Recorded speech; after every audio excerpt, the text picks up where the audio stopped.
નમસ્કાર, આપ જોઈ રહ્યા છો ગુજરાત ન્યૂઝ અને સમાચારોની સાથે હું છું હેતવી। વાત કરીએ અગત્યના સમાચારો પર તે પહેલા જોઈ લઈએ હેડલાઇન્સ। ખેડૂતો માટે હરખના સમાચાર। પીએમ કિસાન સન્માન નિધિનો 11મો હપ્તો 10 કરોડ ખેડૂતોના ખાતામાં પીએમ મોદીએ રૂપિયા ટ્રાન્સફર કર્યા।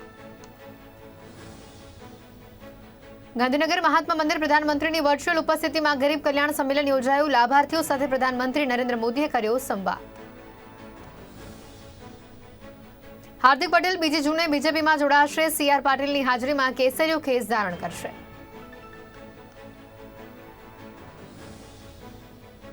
हार्दिक बीजेपी जॉइन करवा अंगे पाटीदार आंदोलन सौथी जूना साथी लालजी पटेल नो आक्षेप। हार्दिक स्वार्थी है, समाजना नामे पोतानो स्वार्थ माटे करे छे राजकारण। हवामान विभागनी ચોમાસાને લઈને મોટી આગાહી। आज केरळમાં વરસશે વરસાદ तो 2 દિવસ बाद वातावरणમાં આવી શકે છે પલટો।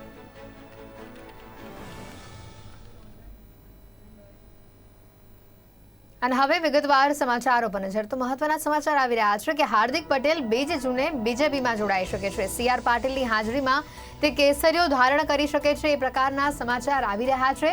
તો કહી શકાય કે સીઆર પાટીલની હાજરીમાં જ્યારે 2 જૂને બપોરના 12 વાગે ભારતીય જનતા પાર્ટીમાં તેઓ જોડાશે, કેસરીઓ ધારણ કરશે એવા સમાચાર છે। કમલમ ખાતે કેસરીઓ ખેસ ધારણ કરશે। જે રીતના અગાઉ પણ હાર્દિક પટેલ દ્વારા પ્રેસ કોન્ફરન્સ કરીને કહેવામાં આવ્યું હતું કે હું હજી કેમાં જોડાઈશ એ નિર્ણય નથી, પરંતુ આજના આ સમાચારને લઈને રાજકારણ અલબત્ત ગરમાયું છે। તો વળી બીજી બાજુ કહી શકાય કે જે પ્રકારે હાર્દિક પટેલ બીજેપીમાં જોડાવાના છે તેને લઈને જે આક્ષેપ પ્રત્યે આક્ષેપો, નિવેદનો પણ આવી રહ્યા છે। હાર્દિકના બીજેપી જોઈન કરવા અંગે પાટીદાર આંદોલનના સૌથી જૂના સાથી લાલજી પટેલે પણ અહીંયા આક્ષેપ કર્યો છે કે હાર્દિક સ્વાર્થી છે, સમાજના નામે તે પોતાનો સ્વાર્થ સાચવી રહ્યો છે, પોતાના સ્વાર્થ માટે તે રાજકારણ કરી રહ્યો છે। એટલે અહીંયા જે પ્રકારના આ સમાચારો વહેતા થયા છે, હાર્દિક પટેલના 2 જૂને ભારતીય જનતા પાર્ટીમાં જોડાવાને લઈને રાજકારણ અહીંયા ચોક્કસથી ગરમાયું છે।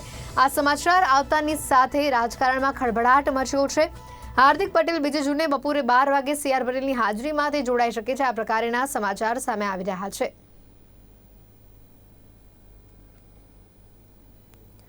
તો અહીંયા મહત્વની વાત છે કે અગાઉ જ્યારે હાર્દિક પટેલ 17 મેના રોજ તે કોંગ્રેસને અલવિદા કહી ચૂક્યો હતો, તેને જે રીતે સોનિયા ગાંધીને સંબોધન કરીને તેને પત્ર લખ્યો હતો અને પોતાનું રાજીનામું ધર્યું હતું, તે બાદ તેમણે પ્રેસ કોન્ફરન્સ કરી હતી અને પ્રેસ કોન્ફરન્સમાં જે રીતના તેઓ શબ્દો વાપર્યા હતા એ પછી પણ ક્યાંક ને ક્યાંક વાતો આવી હતી કે આ ભાજપના શબ્દો હાર્દિક પટેલ બોલતા થયા છે, એટલે નક્કી આવનારા દિવસોમાં તે ભાજપમાં જોડાશે। પરંતુ પત્રકારોના આ સવાલ પર તેને નકાર્યો જવાબ આપ્યો હતો। તેણે કહ્યું હતું કે હજી મેં મારું ખાસ કરીને મારું જે સ્ટેન્ડ છે એ સ્પષ્ટ નથી કર્યું। હું જેમાં પણ જઈશ, હું સમાજ માટે જઈશ અને જેમાં પણ જઈશ એ અગાઉથી આ અંગે હું જાણ કરીશ। હાલ મારો ભારતીય જનતા પાર્ટીમાં જોડાવાનો કોઈ ઈરાદો નથી, આ પ્રકારનું સ્ટેટમેન્ટ હાર્દિક પટેલ દ્વારા આપવામાં આવ્યું હતું। અને હવે આ મહત્વના મોટા સમાચાર આવી રહ્યા છે। હાર્દિક પટેલ 2 જૂને 12 વાગે કેસરીઓ ધારણ કરવાના છે, તેને લઈને આ સૌથી મોટા સમાચાર હાલ આપના ટીવી સ્ક્રીન ઉપર।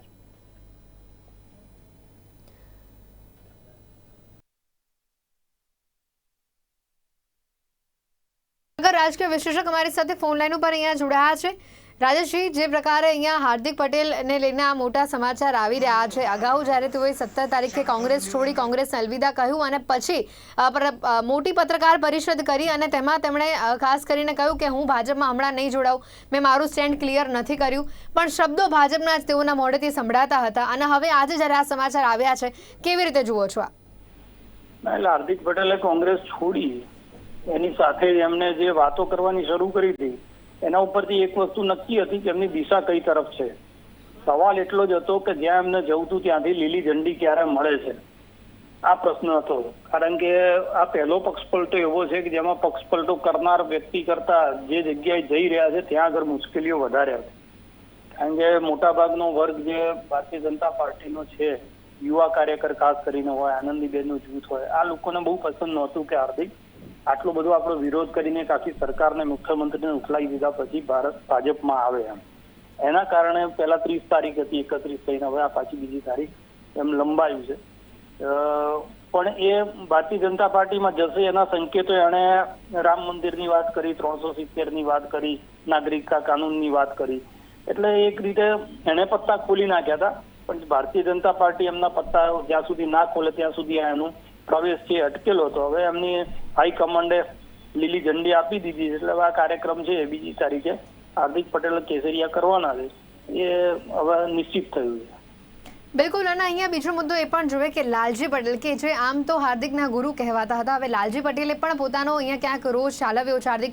હાર્દિક પટેલના આ સમાચાર જ્યારે આવ્યા ત્યારે લાલજી પટેલે પણ એ આક્ષેપ કર્યો છે કે હાર્દિક સ્વાર્થી છે, સમાજના નામે પોતાનો સ્વાર્થ માટે તે રાજકારણ કરી રહ્યો છે. શું આપ આ વાતને સાચી ગણો છો? લાલજી પટેલ એકની જ વાત નથી. અત્યારે જે ભારતીય જનતા પાર્ટીમાં બેઠા છે ચિરાગભાઈ પટેલ અને વરુણ પટેલ, એ સિવાય એમના જ આંદોલનમાં છૂટા પડેલા રેશમા પટેલ જે હાલ એનસીપીમાં છે, એ સાથે જ પાસના કાર્યક્રમોમાં જોઈએ તો દિનેશ બામણિયા હોય કે આપણે આ અલ્પેશ કથિરિયા હોય કે મનોજ પનારા હોય, આ તમામ લોકો એવું કીધું છે કે પહેલા જયારે હાર્દિકે નિર્ણય કર્યો રાજકારણમાં જવાનો ત્યારે પણ અમારો એમાં એને ના હતી અને અમને કોઈને પૂછ્યું નહોતું ને એમણે કોંગ્રેસની અંદર જોડાયા હતા.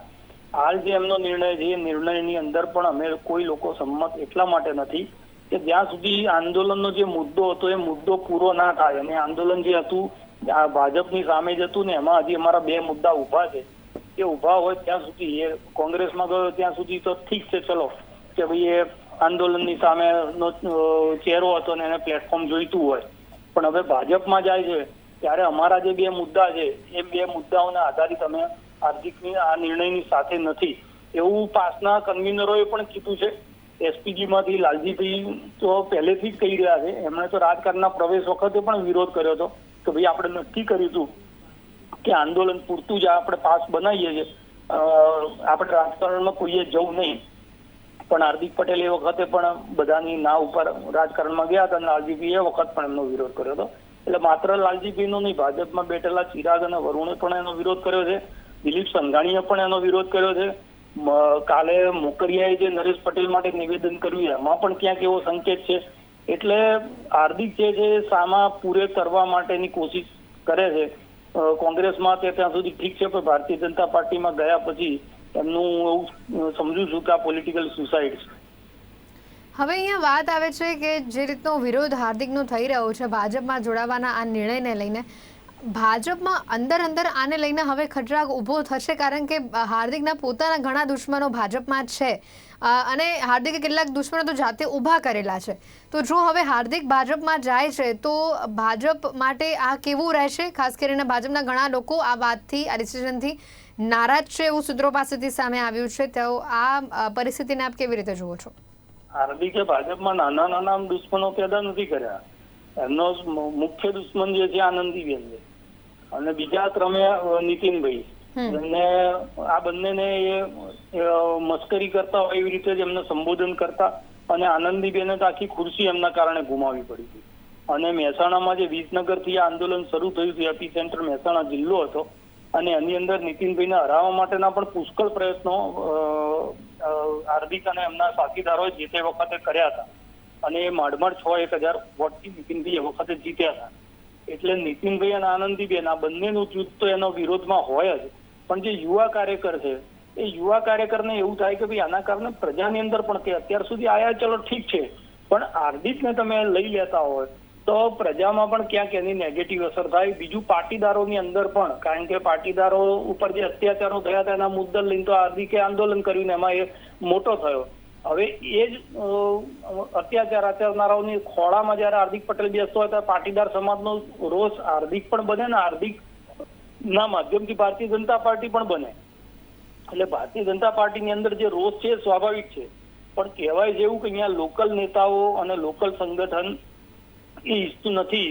પણ દિલ્હીથી જયારે આ વાત નક્કી થઈ ગયેલી છે ત્યારે હવે ભાજપની જે શિસ્તના નામે જે આંતરિક એક નિયંત્રણ ચાલતું હોય છે એમાં કોઈ જાહેરમાં બોલે કે ના બોલે, પણ પાર્ટીની અંદર ખૂબ જ અત્યારે આના કારણે ઉદ્વેગ છે. અને આ નિર્ણયથી પાર્ટીના બહુ મત લોકો, આપણે ઓફ ધ રેકોર્ડ પણ જયારે વાત કરતા હોઈએ લોકો ભાજપના નેતાઓ મળતા હોય ત્યારે પણ એ લોકો એ કહે છે કે ભાઈ આ તો ના થવું જોઈએ, અત્યાર સુધી થતું તો એ ઠીક છે, પણ આ તો કઈ ભાજપ એ વખાર નથી કે જે પણ આયા એ લોકોને અમારે ત્યાં સંગ્રહ કરી લેવો. આ પ્રકારનો જે એમનો રોષ છે એ ઓફ ધ લાઈન પણ આપણને જાણવા મળે છે. એટલે ચોક્કસ ભારતીય જનતા પાર્ટીનું સંગઠન જે છે એ અને પ્રજા એ બંનેનો વિરોધ ભારતીય જનતા પાર્ટી આના કારણે સહન કરવો પડે. બિલકુલ. અને રાજેશજી, અંતમાં એક જ વાત આપને પૂછવા માંગીશ કે ભાજપમાં હાઈકમાન્ડ આદેશ આપી અને એ જ પ્રમાણેના કામ થાય છે, આ વાત જગ જાહેર છે. ભાજપ હંમેશા કોઈ પણ કામ કરતું હોય, કોઈ પણ નવા ઉમેદવારો હોય કે નવું આખું મંત્રીમંડળ રચવાનું, એની પાછળ ભાજપને કોઈક ને કોઈક સ્ટ્રેટેજી હોય જ છે અને એ સ્ટ્રેટેજી હંમેશા સાચી પણ પડી છે એવું નજરે છે. હવે હાર્દિકને લેવાનું આમાં હાઈકમાન્ડનું કેવા પ્રકારના નિર્ણય હશે, ભાજપની શું સ્ટ્રેટેજી હશે, શું લાગી રહ્યું છે આપને? એવું છે કે ભાજપ મજબૂત કે હાર્દિક ના આવવાથી 10 સીટ ભારતીય જનતા પાર્ટીની વધવાની જેવું છે નહીં, પણ કોંગ્રેસ જે છે એ તૂટે છે એ પરસેપ્શન ભારતીય જનતા પાર્ટીએ ક્રિએટ કરવું છે અને એટલા જ માટે દર અઠવાડિયે 10 દિવસે એક કોંગ્રેસનો નેતા ત્યાંથી નીકળે અને ભારતીય જનતા પાર્ટીમાં આવે અને કોંગ્રેસ તૂટે છે અને ભારતીય જનતા પાર્ટી તરફ લોકો જોડાય છે. આવો માહોલ જે છે સતત 6 મહિના સુધી ચાલુ રહે તો ક્યાંક ને ક્યાંક પબ્લિકની અંદર કેવું પરસેપ્શન ઊભું થાય કે ભારતીય જનતા પાર્ટીની સામે અનેક પ્રશ્નો હોય, અનેક સવાલો હોય, અનેક પ્રકારનો રોષ હોય, પણ સામે પક્ષે વિકલ્પ જ ના દેખાય. તો એ વિકલ્પ શૂન્યતાનો જે લાભ છે એ ભારતીય જનતા પાર્ટીને મળે ને એના કારણે એમને જે 149 સીટનો માધવસિંહનો રેકોર્ડ તોડવો જ છે એમાં એમને ક્યાંક ને ક્યાંક મદદરૂપ થઈ શકે. બાકી હાર્દિક પટેલના જવાથી ભારતીય જનતા પાર્ટી પણ જાણે છે કે એમને 2 સીટનો પણ ફાયદો થવા નથી, કારણ કે હવે આ સિક્કો જે છે બિલકુલ ચલણમાંથી નીકળી ગયેલો છે. નોટબંધી પછીની 1000ની નોટ છે એવી એની રાજકીય સ્થિતિ છે. એ સ્થિતિની અંદર હાર્દિકને લઈને ભાજપને કઈ ફાયદો થાય એવું છે નહીં. હાર્દિકનો ઠીક છે કે એને એક જમીન ગુમાવી છે તો બીજી જમીન શોધવા માટે ત્યાં ગયો છે. હવે કેટલું કાઠું કાઢે છે, કેટલો સમય એના માટે લે છે એ પછીનો વિષય છે, પણ એનો વ્યક્તિગત છે. દાખલા તરીકે હાર્દિકનું રાજકારણ પૂરું થઈ જાય એનું વ્યક્તિગત નુકસાન હશે, પણ ભારતીય જનતા પાર્ટીના આના કારણે જો 1% કે 2% પણ પાટીદાર સમાજનો રોષ સહન કરવાનો આવ્યો અને આ જે પાસના લોકો છે કે એસપીજીના લોકો છે હાર્દિકને હરાવવા માટે, ભાજપને હરાવવા માટે નીકળે તો પાછી 2017ની સ્થિતિ ઊભી થઈ શકે. અને એટલા માટે જ આ જે નિર્ણય છે એ નિર્ણયમાં એવું લાગે છે કે ભારતીય જનતા પાર્ટી ક્યાંક કાચું કાપી રહી છે. બિલકુલ. રાજેશજી, આપ જોડાયા, આપનો ખૂબ ખૂબ આભાર. રાજકીય વિશ્લેષક રાજેશ ઠાકર અમારી સાથે ફોન લાઈન ઉપર જોડાયા હતા અને જે રીતના હાર્દિકને લઈને આ સમાચાર હવે વહેતા થયા છે, રાજકારણમાં અંદર ઘણા બધા આ વાતને લઈને ક્યાંક આક્ષેપ પ્રતિ આક્ષેપો પણ થઈ રહ્યા છે, પણ હવે જોવાનું એ રહેશે કે જો હાર્દિક પટેલ 2 જૂને 12 વાગે કેસરીયું ધારણ કરે છે તો ભાજપ માટે હવે કેવા પ્રકારની પરિસ્થિતિનું નિર્માણ થાય છે, કારણ કે આ વાત નકારી શકાય એમ નથી. સૂત્રો પાસેથી મળતી માહિતી અનુસાર કે હાર્દિક પટેલ ભાજપમાં જોડાવાના છે, તેને લઈને ક્યાંક ને ક્યાંક જે ચર્ચાઓ ચાલી રહી છે તેને લઈને ભાજપમાં અંદર જ ક્યાંક નુકસાન, ક્યાંક રોષ જોવા મળી રહ્યું છે.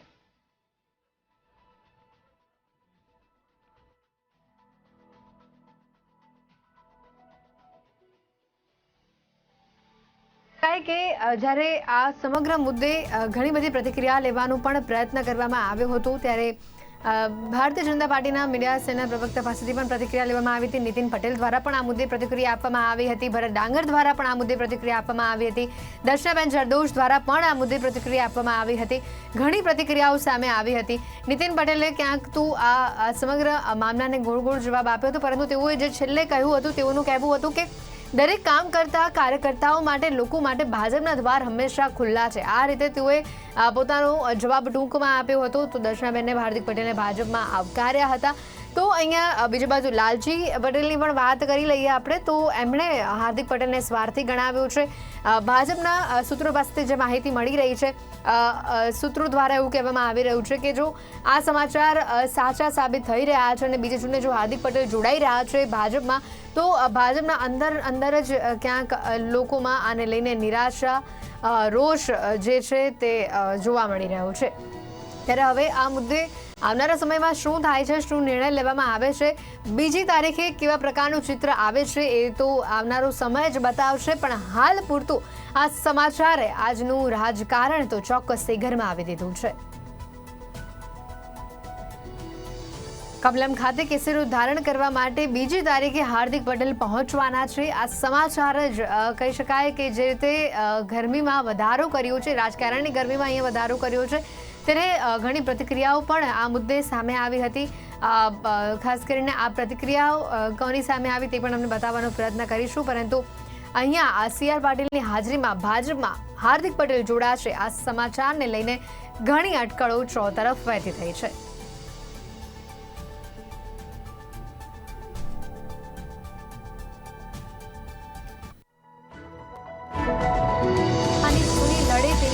શક્યતાઓ વ્યક્ત કરાઈ રહી છે. આ સૂત્રો પાસેથી માહિતી મળી રહી છે કે આવનારા સમયમાં હાર્દિક પટેલ ખાસ કરીને ચૂંટણી લડવાના મૂડમાં હોવાની પણ વાત સામે આવી છે. ત્યારે આને લઈને હવે ખાસ કરીને શું નિર્ણય આવે છે બીજી તારીખે જ આનું ચિત્ર સ્પષ્ટ થશે. પરંતુ આ સમાચારને લઈને કાલનો એક જ દિવસ બાકી રહ્યું છે, કાલનો એક જ દિવસ આડે છે. હવે બીજી તારીખે 12 વાગે કમલમમાં કેસરીઓ હાર્દિક પટેલ ધારણ કરે છે કે કેમ તે જોવાનું રહેશે.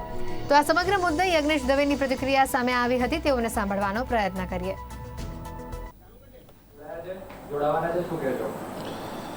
ભારતીય જનતા પાર્ટીની વિચારધારા, આજે નરેન્દ્રભાઈની વિચારધારા, વિકાસ અને રાષ્ટ્રવાદની વિચારધારાથી પ્રેરાઈને કોઈ પણ વ્યક્તિ જ્યારે સામાજિક કાર્યમાં જોડાતો હોય કે સમાજ સેવામાં જોડાતો હોય તો એ ભારતીય જનતા પાર્ટીને એના માધ્યમ તરીકે પસંદ કરે અને ભારતીય જનતા પાર્ટીની અંદર જોડાય અને એ સામાજિક કાર્ય કરે તેમાં કંઈ ખોટું નથી. હાર્દિક પટેલ એક ચોક્કસ સમાજનું નેતૃત્વ કરી રહ્યા હતા, પાટીદાર સમાજનું નેતૃત્વ કરી રહ્યા હતા, પરંતુ સંજોગો વરસાદ એમણે કોંગ્રેસને ક્યાંક ને ક્યાંક પસંદ કરી, પરંતુ કોંગ્રેસ નેતૃત્વવિહીન છે, દિશાવિહીન છે અને કોંગ્રેસની અંદર ક્યારેય કોઈ વ્યક્તિનું માન સન્માન પણ નથી જળવાયું. તો આવી કોંગ્રેસ એક ચોક્કસ પરિવારવાદથી ચાલતી હોય કોંગ્રેસ, એવી કોંગ્રેસમાંથી એ અત્યારે હાલ તેઓ રાજીનામું આપી ચૂકેલા છે અને ભારતીય જનતા પાર્ટીમાં જોડાવા જઈ રહ્યા છે. તો ભારતીય જનતા પાર્ટી આજે વિશ્વનો સૌથી મોટો પક્ષ એટલા માટે બન્યો છે કે સૌનો સાથ, સૌનો વિકાસ. કોઈ પણ જ્ઞાતિ જાતિના ભેદભાવ વગર આદરણીય નરેન્દ્રભાઈએ જે પ્રમાણે ભારતીય જનતા પાર્ટીને આજે ઉચ્ચ શિખર પર લઈ ગયા છે અને જે પ્રમાણે ગુજરાતની અંદર છેલ્લા 27 વર્ષથી અને ભારતમાં છેલ્લા 8 વર્ષથી પ્રજા ભારતીય જનતા પાર્ટીને સતત પસંદ કરતી આવી રહી છે. તો એ જ પસંદગીના ધોરણો એટલા માટે છે કે ભારતીય જનતા પાર્ટીમાં ક્યાંય કોઈનો ભેદભાવ નથી. બીજું, ભારતીય જનતા પાર્ટીની અંદર કોઈ પણ વ્યક્તિ માટે હોદ્દો શબ્દ નથી, જવાબદારી શબ્દ છે અને એટલા માટે દરેક વ્યક્તિ એ કાર્યકર છે અને કાર્યકર પોતાના જે જવાબદારી મળે છે એ જવાબદારીપૂર્વક કામ કરતા હોય છે. અને આ જ પ્રમાણે ભારતીય જનતા પાર્ટીમાં હાર્દિક પટેલ એક કાર્યકર તરીકે જોડાઈ રહ્યા છે. તો એ બાબતે ચોક્કસ એમનો આવકાર હશે.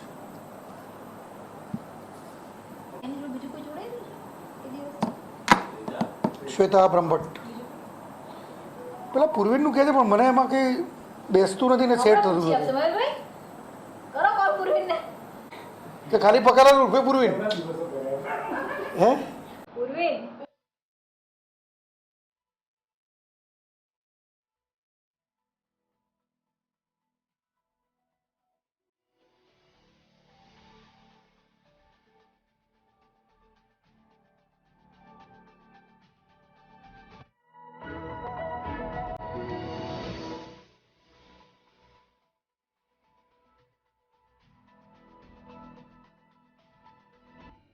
ગુજરાતના રાજકારણના મોટા સમાચાર સામે આવ્યા છે, જેમાં છેલ્લા કેટલાય સમયથી હાર્દિક પટેલને લઈને ગુજરાતના રાજકારણમાં ચાલતી અટકળોનો જાણે અંત આવી ગયો છે. બીજી જૂનના રોજ હાર્દિક પટેલ કમલમમાં સીએમ ભૂપેન્દ્ર પટેલ અને CR પાટીલની હાજરીમાં કેસરીયો ખેસ ધારણ કરવાના છે. આ પ્રકારના સમાચાર વહેતા થયા છે. જો હાર્દિક પટેલ અમારું આંદોલન હતું એ વખતે પાટીદાર સમાજે ખૂબ વિશ્વાસ મૂક્યો. જાહેર મંચ ઉપરથી વારંવાર પણ એના દ્વારા કહેવામાં આવ્યું છે કે હું કોઈ પણ રાજકારણમાં ચાલ્યો નથી, કોઈ પાર્ટી સાથે ચાલ્યો નથી, ફક્ત ને ફક્ત પાટીદાર સમાજને ન્યાય અપાવવા માટે હું બહાર નીકળ્યો છું. જ્યારે કોંગ્રેસમાં જોડાયા ત્યારે લાખો યુવાનોનો મૂડ ઓફ થઈ ગયો કે ભાઈ જે યુવાન ઉપર વિશ્વાસ મૂક્યો હતો એ વારંવાર કહેતો હું રાજકારણમાં નહીં જઈશ, તો કોંગ્રેસમાં ગયા. કોંગ્રેસમાં 3.5 વર્ષ રહ્યા તો 3.5 વર્ષની અંદર એવું એ કહીને રહ્યા કે હું પાટીદાર સમાજના મુદ્દા બાકી છે એને લડવા માટે કોંગ્રેસમાં ગયો છું. તો એ 3.5 વર્ષમાં એક પણ સભા કરી નથી કે પાટીદાર સમાજ માટેની એક પણ ચળવળમાં સાથે જોડાયા નથી. પાછા હવે એવું કહે છે કે કોંગ્રેસે મને અન્યાય કર્યો છે અને હું ભાજપમાં જઉં છું અને ભાજપમાં જઈને હું પાટીદાર સમાજની વાત કરીશ. તો તમે વારંવાર એ કહો છો કે હું કોંગ્રેસમાં જઈને પાટીદાર સમાજની સેવા કરીશ, તો આપણી લડાઈ હતી એ ભાજપ સામેની લડાઈ હતી, મુદ્દા માટેની લડાઈ હતી. આ કોઈ કોંગ્રેસ કે ભાજપમાં જોડાવા માટેની લડાઈ નહોતી. તો તમે કોંગ્રેસમાં જયા પછી કંઈ કર્યું નથી, તો હવે ભાજપ તો સત્તા સામે આપણી લડાઈ છે. મુદ્દા આપણા ઠેરના ઠેર છે. પાટીદાર સમાજના 14 ભાઈઓને ન્યાય મળ્યો નથી, હજારો યુવાનોના ઉપર કેસ ચાલી રહી, એમાં ન્યાય મળ્યો નથી અને તમે એવી પાર્ટી જોઈન કરી રહ્યા છો. વારંવાર તમે કહ્યું છે કે અત્યારની પાર્ટી છે, પાટીદાર સમાજના જનરલ ડાયરે પાટીદાર સમાજને માન દીકરીઓને ગાળો બોલી છે. આ બધું કહેવાળી પાર્ટીમાં તમે જઈ રહ્યા તો કેવી રીતે તમે પાટીદાર સમાજને ન્યાય અપાવશો? એટલે પાટીદાર સમાજ એ વિદ્વાન સમાજ છે, એને ખબર પડી ગઈ છે કે આ યુવાન પાટીદાર સમાજનો આગેવાન હોઈ જ ના શકે, એટલે પાટીદાર સમાજનું ક્યારેય એને સમર્થન. જો જ્યારે આંદોલનની સાથે હતા એટલે બધા આખો સમાજ અમે બધા જોડે હતા, પણ જ્યારે કોંગ્રેસમાં ગયા અને કોંગ્રેસમાં જ્યાં પછી જ્યારે ભાજપમાં જવાની વાતો હોય એટલે સમાજ સમજી જ ગયો છે કે પોતાને કંઈક ના મળ્યું એટલે તમે કોંગ્રેસ છોડીને અમે ભાજપ તરફ જઈ રહ્યા છો.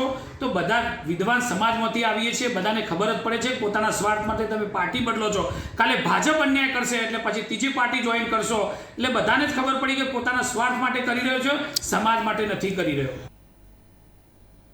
હવે વાત કરીએ તો પ્રધાનમંત્રી નરેન્દ્ર મોદી પોતાની સરકારના 8 વર્ષ પૂરા થવા પર શિમલામાં ગરીબ કલ્યાણ સંમેલનમાં ભાગ લઈને વિભિન્ન યોજનાઓના લાભાર્થીઓ સાથે સીધો સંવાદ કર્યો અને આ પછી પ્રધાનમંત્રી કિસાન સન્માન નિધિ યોજના અંતર્ગત 11મો હપ્તો જાહેર કરવામાં આવ્યો. આ પ્રસંગે પીએમએ લોકોને સંબોધિત કર્યા હતા.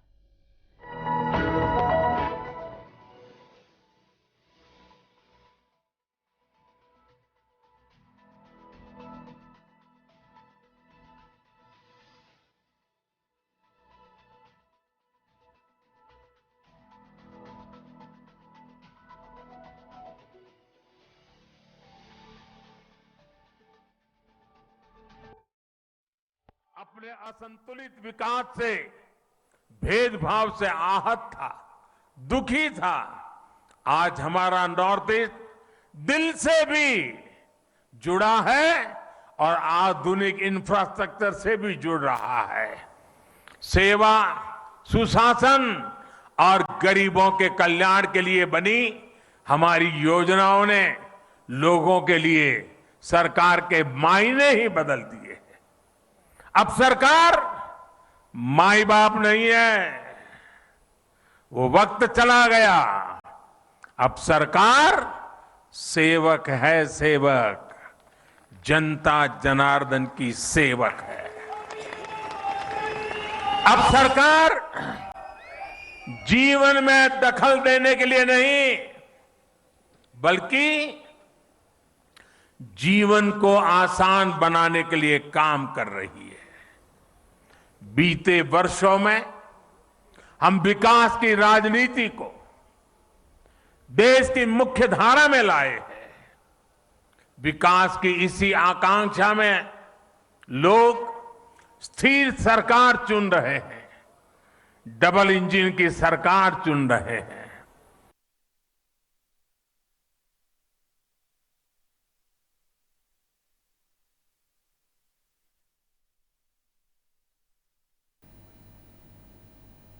તો આ હતા અત્યાર સુધીના સમાચાર. વધુ સમાચાર માટે આપ જોતા રહો ગુજરાત ન્યૂઝ, સત્યની સાથે. નમસ્કાર.